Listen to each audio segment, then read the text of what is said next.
తమ ఊరిలో ఒక్కరు ఓటు వేసినట్టు చూపించినా కూడా రాజకీయాల నుంచి తప్పుకుంటారంటున్నారు పులివెందుల వైసీపీ అభ్యర్థి హేమంత్ రెడ్డి. ఓటు వెయ్యనివ్వకుండా ఏజెంట్స్ ని బూతులకు పోనివ్వకుండా టీడీపీ నేతలు బెదిరింపులకు దిగుతున్నారంటూ మండిపడుతున్నారు ఆయన.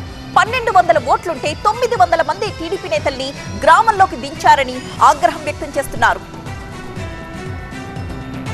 నా ఇంటి చుట్టుకారము 120 నుంచి 140 మంది. నా ఇంటి పక్కనే 100 మీటర్ల దూరంలోనే 150 నుంచి 200 మంది.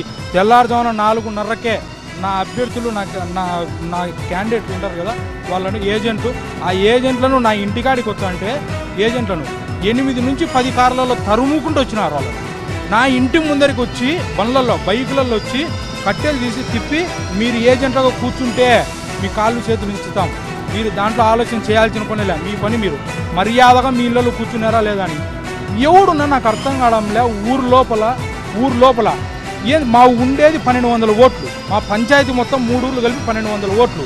1200 ఓట్లకు గాను 900 మంది మంత్రులను దించుకున్నారు. ఇది ఏమన్నా ప్రజాస్వామ్యమా? పోలీస్ వ్యవస్థ ఏం చేస్తుంది నాకు అర్థం కావడంలే. ఎలక్షన్ కమిషన్ ఏం చేస్తుంది? మా ఊరి పరిస్థితి తెలుదా? ఎస్పీ గారికి నేను ఇప్పటికి 3 సార్లు ఫోన్ చేశాను. నా పరిస్థితి ఇది సార్ ఓటు పోయినకి కూడా పోనీకి లేకున్నాము, నాకు సెక్యూరిటీ కల్పించండి అని నేను అడిగితే ఇంతవరకు అసలు రెస్పాన్స్ లేదు. 2 గన్మెన్లు, ఒక గన్మెన్ పొద్దున వరకు, ఆ గన్మెన్ ఇంకొకరిని గన్మెన్ అంతే. ఆడ పోలింగ్ బూత్లో మా ఊరోడు ఒక్కడు కానీ ఓటు జరిగింది, ఒక్కడు నిజాయితీగా నేను ఓటు వేసినా అని ప్రెస్ ఒక్కడైనా సరే, ఎవడైనా సరే ఒక్కడు కానీ మా ఊర్లో వాడు నేను పోయి ఓటు వేసినానని ఒక్కంతో వీడియో తీపిండి, నేను రాజకీయాలు మానుకుంటా, నాకు అవసరమే లేదు.